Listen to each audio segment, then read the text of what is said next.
Well, you know, Democrats are dancing as voters choose more spending. This was the big scene last night among victorious progressive candidates. They like to describe themselves. So why aren't the markets worrying about any of this? Hi, everyone. I'm glad to have you. This is Your World. Neil Cavuto here to report on what seems to be the day after fallout for liberals back on parade.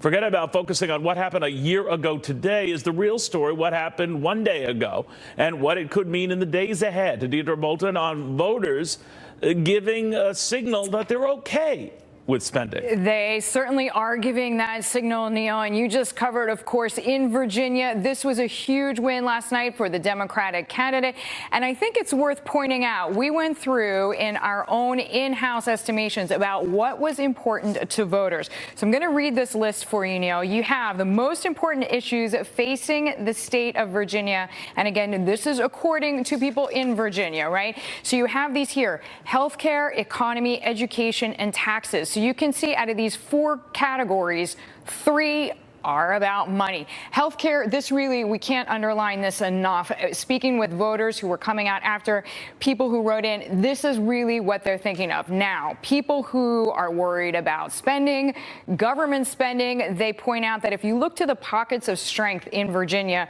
really the places which turned out most for the Democratic ticket are places, not surprisingly, where you do have high government employment. So if you look to the suburbs of D.C., even going down to Norfolk, even coming back up to Richmond, those are the places that went Dem. Also, women and white college-educated women went Democrat. If you look at the platform of what the Democrats were pushing in that state, there you have Northam. So you have a $15 minimum wage. You have this free community college. I mean, we remember that, right, from Bernie Sanders. And then you have this expansion of Medicaid. But again, underlining this is really seemed to be what got voters out. 2.5 million people went to vote in Virginia. Compare that to other years, which has been slightly lower at 2.3 million. Now, if you go ahead and look at what happened in New Jersey, we can make the argument slightly less surprising. The former governor, Chris Christie, left office with the lowest approval rating of any governor in the state of New Jersey at 14%. So a lot of people see that Democratic win in New Jersey as really an anti-Christie, anti-GOP vote. But again, as long as we're following the money, you can see here taxes, corruption in government, okay, maybe that's a bit of a wild card, but economy, state budget, and again, healthcare, these are all financial issues. And if we fast forward and show you Murphy's platform, that is to say the things that he talked about the most, raising taxes on the wealthy, and a lot of independents, Neil, gave him credit for this. He's a very wealthy man himself, so it seems an authentic kind of thing for him to say. It gained him a lot of popularity among independents, state-run banks to fund the community banks, and then boosting infrastructure and pension spending. Again, another form, especially in this pension spending, of government participation. So all in all, it seems to be that money, at least in 3 out of 4 categories in Virginia and then 4 out of 5 categories in New Jersey, moved the needle for these 2 races, which obviously are setting a tone or at least foreshadowing what may come. Absolutely, Duda. Thank you very, very much. I know what you're saying right away, and you have every right to say it. These are 2 blue states already, Neil, so what's the big deal? But if you add in Maine and what was going on there with an extended Medicaid referendum win that tackled and opposed what the governor of that state wanted to do, you do have a consistent theme that popped up in this off year election for a little bit more spending, a little bit more government. Some would tell you a lot more spending and a lot more government, which then gets Republicans worried that they've got to come up with something and fast to address a public that might be getting sort of blasé on them. Hence the mad dash to get tax cuts done. There's only a little problem. The Senate and the House aren't quite jiving on this. I'm not talking Democrats, I'm Republicans. I'm talking Republicans in the House with Republicans in the Senate. To Fox Business Network's Blake Merman on what's going on. Blake. Hi there, Neil, and let's focus on the corporate rate decrease that Republicans are talking about. On the House side, we know that they want this corporate rate down to 20% and to happen immediately. But on the Senate side, it still remains outstanding whether or not this will happen immediately, according to their plan, or if it will be phased in over time. The Washington Post is reporting that some senators are eyeing a phase-in that would begin in 2019. And I can tell you that according to one source close to the negotiations who tells Fox Business that senators are bouncing around that possibility. Senate negotiators, though, are being very tight-lipped on all of this, corporate income tax and the whole process, really. For example, a spokesperson for the Senate Finance Committee sent us this statement today. It says, and I quote here, Finance Committee members are working to make the appropriate policy decisions that will help deliver a comprehensive tax overhaul to grow the economy, boost job creation, and increase Americans' paychecks. The final details of the bill will be included in the chairman's mark, which is expected to be released later this week. The House Ways and Means Committee chair over in the House, Kevin Brady, was asked earlier on Fox Business today whether or not he would accept a phase-in of the corporate income tax rate. Brady was non-committal, only to say that there's a process. Listen to Brady here. The Senate's going to differ in some regards, and I think in their whole bill you'll see some different approaches than where we're headed in the House, but that's a healthy thing. This is the way it works. Now, as you saw in that statement there, Neil, there is expected to be this Senate bill at some point later this week. That, though, might likely have to wait until the House Ways and Means Committee finishes with its markup process. One thing after the next. Right after the next. And it's got to be like clockwork. All right, Blake, thank you very, very much. Well, again, with all of these cross currents and all of a sudden the day after and a lot of Republicans may be feeling gun shy, you would think the markets would be rattled by this. They were not. Once again, is usually the case here. The markets just climbed this wall of worry or perceived worry, and they continue doing that today. Larry Glazer from Mayflower Capital, Judy Kurtz from The Hill, and financial analyst Heather Zamaraga. Heather, why are the markets kind of poo-pooing what happened yesterday? And I know they are Democratic states, so they expected this. I know in Maine there was enough built-up rage about the governor trying to stop Medicaid that, you know, voters took things in their own hands. So you could expect all of this. So is that what's driving this, or expectation that tax cuts get done? Yeah, I think it's the latter, the expectation that tax cuts get done, Neil, because the markets aren't believing that we're really going to phase in the corporate rate. I know the Senate is rumored to have changes in the tax legislation, the proposal tomorrow. But, Neil, there's bipartisan support for lowering the corporate rate. So it just doesn't make any sense why we wouldn't just go ahead and make that an immediate, take immediate effect. That's what the markets want to see, and that's what they're betting on. And, you know, if you think about it, a year over year, Judy, and a year ago today, of course, we elected Donald Trump president of the United States. The optimism has been based on, well, regulations coming down, a more friendly occupant in the White House for business needs and interests, including lower taxes. So maybe they're looking at the net gains here. What do you think?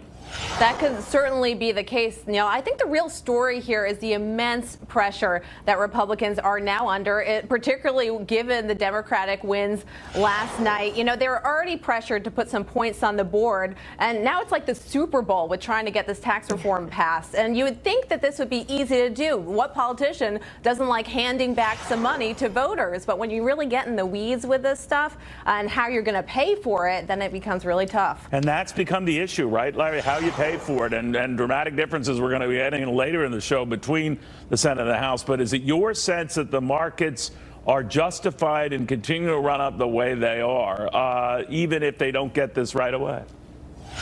You know, Neil, no question, last night we saw a signal that the voters are becoming impatient with the lack of legislative progress coming out of Washington. And the markets may also become impatient if we don't begin to see the swift and sweeping comprehensive tax reform that middle-class families were promised a year ago. This won't Perhaps the election results. This won't be sweeping. I think no matter how you slice it, it's just not going to be. That's exactly right. It can't. And I think that's exactly the concern, Neil. And the election results would have been different last night had it been swift and sweeping comprehensive tax reform. And, you know, the messaging coming out of Washington has not been a more fiscally responsible messaging. We have a $20 trillion debt. Barely a word about addressing that issue here. And I think that's very different from prior administrations. Reagan would have been all over this issue. And I think perhaps that's why you have a vote towards bigger government in Maine, towards Medicaid expansion last night, because you're not getting the messaging of fiscal responsibility coming out of Washington that you need to be getting right now. But that is why I think they're touching the corporate rate, because they're saying, the deficit hawks are saying, we do need to address the $20 trillion in debt, and that's why they're looking at the corporate side to phase it in versus looking at the individual side. And it's very easy in my eyes. You close some of the special interest loopholes and deductions, and that's how you one step towards revenue neutrality, and that's how you're more fiscal responsible. Well, no, you raise a good point, but Judy, you could step back from this and say all of a sudden every effort you take to make those tax cuts be paid for is an effort to take them back as far as their oomph for the economy. Now, that's just the nature of the beast. Ken, is it your sense, or the people you're talking to, that maybe what happened yesterday, Republicans are less inclined to, fiddle over this, that they're just going, we got to get something done. We got to get something done. Yeah, got to get something done. And that is kind of the sense that we get, is the Republicans are kind of stuck between a rock and a hard place with how you're going to pay for all these cuts you want to do. I think the timeline here is also important. President Trump has said they want to get this done by Christmas. I think to get a present under the tree, it might be a Christmas miracle for that to happen. I don't even think this present's going to get wrapped by Christmas, much less have like one of those nice little red bows on it. All right, but looking at how calm the markets were today after this, again, maybe as expected, to your point, Larry, do you see this all getting done by the end of the year? Look, I think people are still hopeful. Certainly the markets are very hopeful, and they've priced in tax reform. For many middle-class families, what's been proposed doesn't feel like the middle-class tax cut that they were promised, but the markets are still hopeful that corporate tax cuts will buoy profits and that they are coming. And I think as long as that hope is there, the markets will hold up. My concern is if we have a disappointment in the next few months, the markets will also disappoint. Guys, I want to thank you all very, very much. Of course, there is a battle royale between how Senate Republicans see things versus House Republicans, but it's the House guys who are very, very worried about what they're seeing from their Senate colleagues. Will this be their reaction when they get it?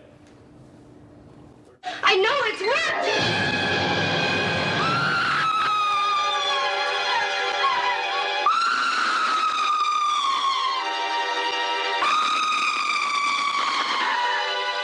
Of course, the parent of this fine network and Fox Business, among others, in line with expectations, beating a little bit on sales. The stock moving up in after-hours trading. Of course, it's up about 12.5% on this week. A lot of that was buoyed by talk that it was in talks with Disney to unload some of those properties, not the channels that I mentioned here. But that has buoyed interest in the stock and in the entire media sector. We're going to get into that a little bit more. But in the meantime, the Senate now is set to release its tax plan, just as the House is wrapping up its tax bill, or marking it up, as they say. But there are big differences here between the two measures. In fact, big enough that some say they could complicate the approval process and maybe even getting this whole thing done. The House Deputy Chief Whip Patrick McHenry joins us right now. Sir, very good to have you. Thanks, Neil. The early differences are that the Senate wants to sort of stagger or delay the corporate tax cut. Is that a non-starter to you? That's not where we are in the House, and that's not where the president is. So this is a negotiation not just between the House and he did not win that election a year ago. So everything's in play at this point, obviously, but we want immediate rate reduction and we want permanence. Now, they are also trying to deal with some provisos in your measure and the House measure that have proven very unpopular, the inability to write off medical expenses and all of that. Are you open to any of this stuff as well? Look, everything that we do, every decision we make actually impacts our ability to have broad rate reduction.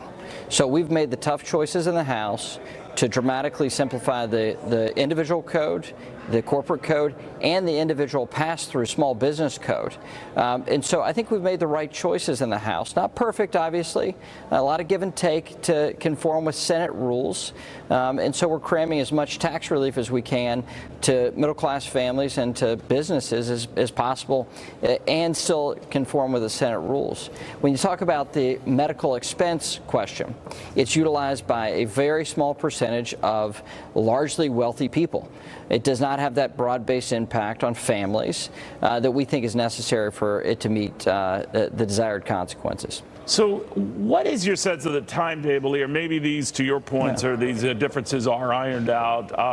But I believe the goal was to get this done in the House by Thanksgiving, to get it done in the Senate, wrapped up and signed by the president by Christmas. Doable?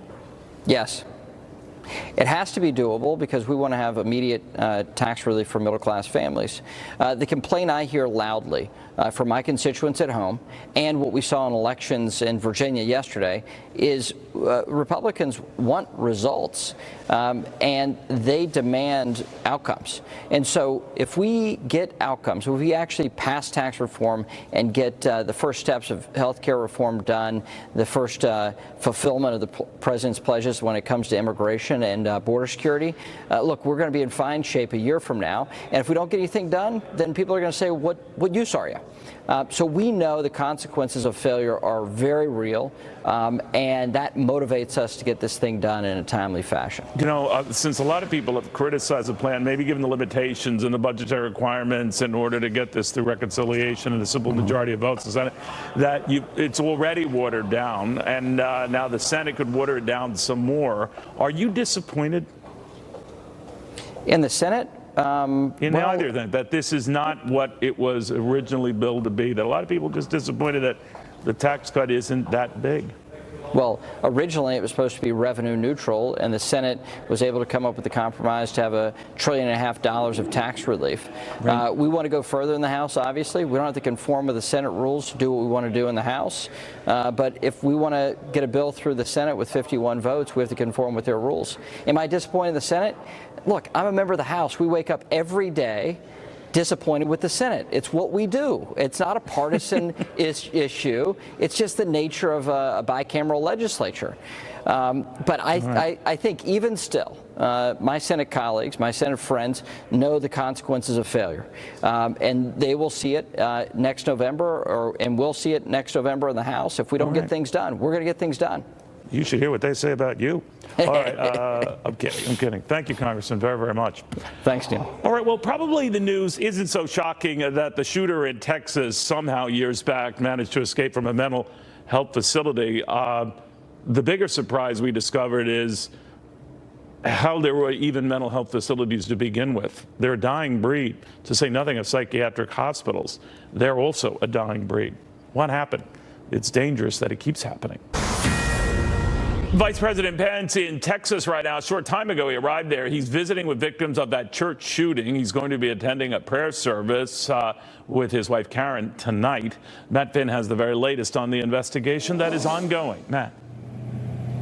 Neil, a short while ago, the list of victims who were murdered in the church behind me last Sunday was revealed. And unfortunately, it shows, as we've been reporting, that some families lost many members. For example, there were 6 people with the last name Holcomb who were killed in the church, including 36-year-old Crystal Marie Holcomb, who was pregnant, and a 1-year-old Noah Holcomb. And there's also a Teresa and Ricardo Rodriguez, both in their 60s, and there are children aged 5, 7, and 9. So basically, some of these families have had entire branches cut from their family trees. The First Baptist Church routinely records its services, as it did last Sunday. Deputies say there is video of the massacre. Those who saw it say it shows the shooter first kill the audio and sound people when he entered the church, and then systematically shoot people. Survivors say he specifically went after anyone making noise, even babies and children. Today, Vice President Mike Pence, his wife, and Attorney General Jeff Sessions are in Texas meeting with victims' families, and Secretary of Defense James Mattis is asking the Office of the Inspector General to investigate how the Air Force failed to turn over the shooter's criminal records to the FBI, which would have made it very difficult, if not impossible, for that shooter to purchase guns. And Mattis is also calling for a broader review into how the military handles criminal records. Back to you, Neil. All right. Thank you, Matt, very, very much.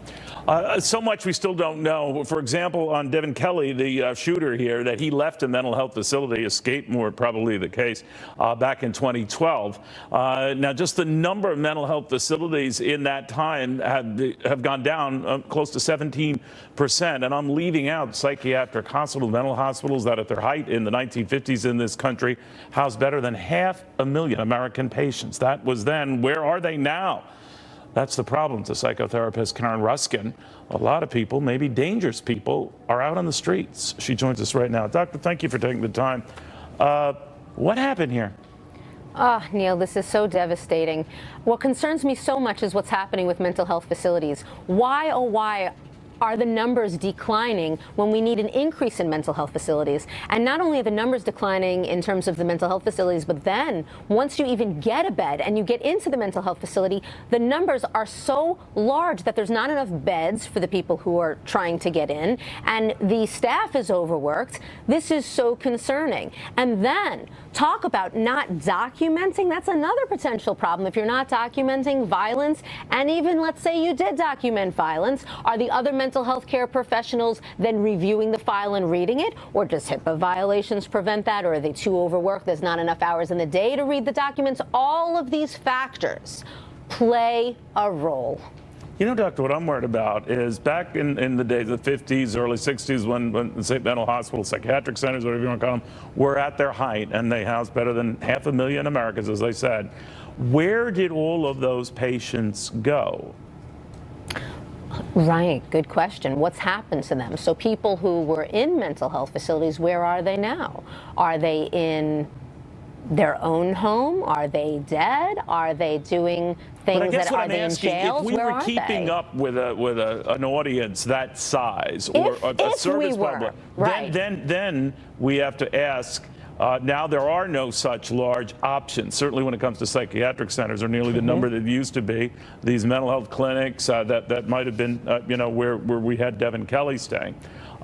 There are so fewer of them that now, how do we judge who warrants staying at a facility like that? And how do we know who's dangerously left out of such a facility? Right, and that is one of my concerns, because remember, we're judging based on patient report or on family report. If a family is concerned about a family member and they say, oh, I'm worried, let me bring my family member in. But what if the person is skilled at communicating and is deceptive about how volatile they really are? Or what if they do report that they're experiencing violent tendencies, but right now, I'm not going to act on that? The moment a patient says, I'm not going to act on that, then immediately the professional says, well, okay, how can I keep him? He or she isn't going to act on that. So the evaluation process needs to be reevaluated. Doctor? How do we force it? Normally, if you were deemed to be a threat, not a jailable threat, like going to jail, but someone has committed you, back in the old days, to such a facility, there are fewer, if any, of these today. Then how is it deemed? Who makes that decision to put you in such a facility if, in this case, someone like Devin Kelly can just walk out? Right. Well, you nailed it. There are some people that can commit. Psychiatrists, for an example, can commit. Mental health professionals can commit somebody. But remember, once you've now committed that person. But are you committing based on the fact that they're a threat, or that they're a danger to themselves, or that they can't cut it on the outside? Danger to themselves or others is a variable of why you can say, I am committing this person. Their length of time, though, sometimes there's an early discharge, which is also concerning because the person is no longer a threat. Presents as though they're stable. Stable? Stable for a day? Stable for a year? Stable for a few months? What? We have a problem on our hands, Neil. We really do. All right, Doctor. Thank you very, very much. Thank you. In the meantime, so much we don't know about Devin Kelly. This much we do, that he did check himself out or escape. It's not clear exactly what, from a mental health facility. So if you argue at our height that we were locking away and trying to keep away from society 500,000 mentally disturbed individuals, that's not to say they're all threats, they're all Devin Kellys. And if we kept up with that in our population growth today, it would be 1.5 million to 2 million. But 1.5 million to 2 million are not in these facilities. There are not that number of facilities. That's a danger. That's a threat. Right now, after this shooting, that's an alarming statistic. More to this. Owner and former Microsoft CEO Steve Ballmer loves to whoop it up. He's here. And we're back. This is what they call how they make the sausage, how they're coming up with a markup now on that House measure. On the tax cut thing, of course, it's going to be a multi-tiered process here, and maybe a multi-week, multi-month, hard to say. But pollster Frank Luntz has been looking at this because it's not so much the cuts themselves, it's maybe the way they're going about it, or I guess the image, Frank, that they're foisting along here, right?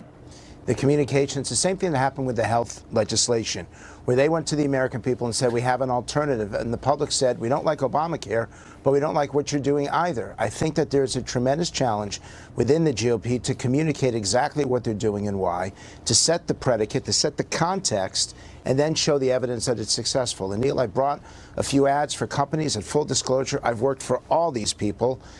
I want to show you what's not working right now, an advertisement that is focusing on corporate tax relief that the public is seeing. The higher that the lines climb, the more favorable the reaction. Okay. These lines didn't climb much at all. Let's take a look. Lowest economic recovery since World War II. Millions of Americans drop out of the workforce. Take-home pay, flat. America's outdated tax system has produced slow economic growth. We have one of the highest tax rates in the world. American companies are disappearing along with good-paying jobs. We need a plan to make America competitive again.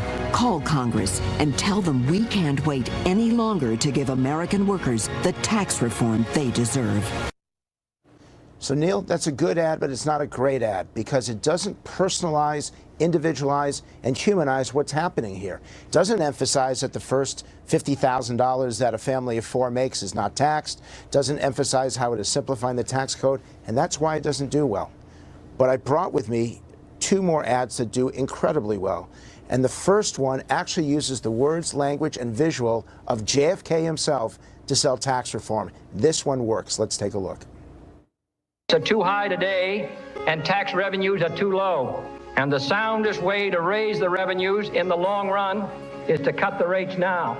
And the reason is that only full employment can balance the budget, and tax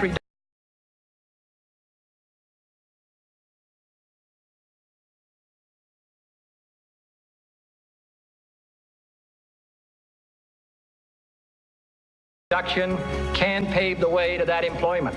The purpose of cutting taxes now is not to incur a budget deficit, but to achieve the more prosperous, expanding economy, which can bring a budget surplus. Who would have thought that JFK would be the great communicator on tax policy for 2017, but he is. And that ad is one of the most effective. And Neil, I brought one more with me, that this one is also working because it individualizes and personalizes the need of hardworking Americans to get the tax relief that they deserve. Let's roll that one.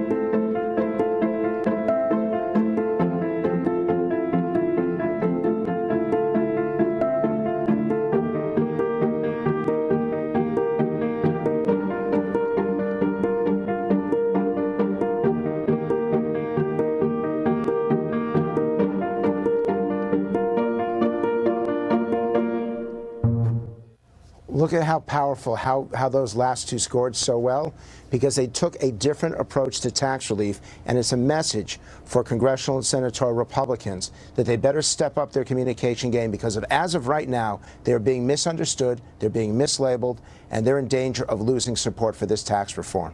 You know, to your point, you're a great communicator too, Frank. I think they're too lost in the weeds, and they're explaining the weeds. And they're not really just stepping back and saying, this is what we're doing. I mean, even that JFK one that I was particularly fond was, it was just looks at the arguments for just increasing revenue that would win over liberals and conservatives. But then when you get mired in all this gobbledygook, you lose folks. Exactly. This means more take-home pay. This means higher wages. Right. And the language is it lets you keep more of your hard-earned dollars. But I don't hear them saying that. A similar example is that it simplifies the tax codes and gets rid of the loopholes, the bailouts, and the handouts. I don't hear them saying it, and neither do the American people. That's fascinating stuff. Good job, my friend. Frank Luntz. Thank you. Really good stuff. All right, I'm going to tell you something. An American company today broke a record for being the most highly valued company around. And it rhymes with Snapple after this. Man, oh man, this must be a lot of iPhones, because Apple making history, seeing its market value hit north of $900 billion, first time ever. That's equal to the value, for example, J.P. Morgan, Bank of America, Wells Fargo combined. FBN's Lauren Simonetti on what is driving all of this. Hey, Lauren. Yeah, Neil, or Apple's market cap is bigger than 90% of every country in the world, their GDP. It's crazy. So it took Apple, what, 10 years to get from $100 billion to $900 billion? When do they get to $1 trillion? All they have to do is add about $18 to their share price, and they're there. Just spoke to an analyst. He says it's either the end of this year or early next year, and it's all because of the iPhone 10. We're hearing that demand is outstripping supply by 2 to 1. This is a popular gift. The CEO of Apple is very optimistic on it. People are lining up and they're trying to buy the more expensive iPhone 10, you know, the $1,500 one with the bigger memory. So it's pretty unbelievable. We're here at the New York Stock Exchange because this is 1 year since Election Day, and we've been talking about how far the market has come. Tech is certainly the best performing sector, and look at the best performing Dow stocks. Boeing, Caterpillar, and number 3, Neil, Apple, with a gain of, what, almost 60% since Election Day. Not too shabby. All right, Lauren, thank you very, very much. Lauren Simonetti. All right, did you hear that Twitter now has a 280 character count thing on your tweets? Just thought I'd say I have no idea what that means, but apparently it's a huge deal. I do know that Microsoft former CEO Steve Ballmer is a big investor in Twitter. And of course, this comes at a time when all these social media companies are being urged to better police their content. He says, go slow. I wouldn't say there's no responsibility, but it's very difficult to define what the responsibility is. An average American citizen could go on Twitter or Facebook and post something to the effect that, you know, tomorrow there'll be a, I don't know, earthquake in California. That's fake news. There's no reason to believe it. And yet, being able to distinguish people's ability to randomly express themselves under the First Amendment or otherwise, versus the impact that may come from foreign governments and other sort of more nefarious activities, it's very difficult to do. And so there is a responsibility, but these organizations also they thrive by letting people say what's on their mind. And I think it'll be important for government and the social media industry, if you will, to partner to define what really is the responsibility, what really needs policing. It's clearly not nothing, and it clearly will be a very difficult challenge to first define the policy and then build the technology to implement it. Do you think enough of this news had an impression on voters, so much so that it tipped the election last year? Not in my wheelhouse, not smart enough, can't say. I thought I'd get it by bearing that question deep into the interview, and maybe you would say that. Let me switch gears a little bit to your Los Angeles Clippers on fire, of course, but you did address this issue about athletes who either want to kneel or sit out the national anthem. You had said, to our degree, our players have ways they want to express themselves. They can use any of the tools at their disposal. Some of those tools might be in violation of NBA rules. Some of those tools are not in violation of NBA rules. So what are your rules on this? If any of your players sit out the national anthem, I don't know of any who have, what do you do? We respect the NBA rules. The NBA rules are what govern in this case. The NBA rules are quite clear about players needing to stand for the national anthem. I support those rules, and yet I think it is a good thing for our players to express themselves and the issues they think are important, because athletes do have a voice that they can use to comment and highlight important social issues. But if they did that with you, and the NBA rules are what they are, but the NBA rules are what they are, they would be in violation of those rules, and you would have to, I assume, punish them.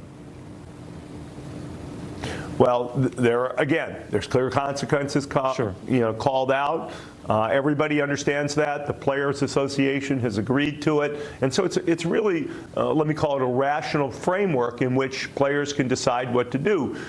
If somebody wants to go against the rules, they can. There's consequences. Right. People respect that. But I do encourage our players to speak out on things they think are important. Finally, this market run-up that's been incredible a year since the election of Donald Trump, but it obviously precedes even that. Steve, as you know, Microsoft has benefited. Obviously, Apple today with a market value north of $900 billion. Does it ever get nosebleedy for you, or do you find that all these levels, multiples are justified? Not talking about these individual issues, but even looking at NASDAQ and the technology run-up. What do you think? I don't know. Maybe it's my natural personality. Yeah, it feels a little nosebleedy to me, Neil. It really does. I made a comment, I think, back in about '98 that it felt nosebleedy back then, and I got a lot of guff and feedback negatively on that, and sure enough, by 2000, phew! So I'm sort of beyond the forecasting phase, but things do feel a little nosebleedy, if you will, to me. I'm going to patent that word. I always like the criticism you got for that. What does a billionaire know about making I'm not bleeding, billions? though, Neil. Nosebleedy? You have to pay me if you want to use that term. All right, how in the world did these Saudi princes go from celebrating in the streets to now sleeping on the floor? All right, granted, it's the floor at the Ritz, but you know what I'm talking about.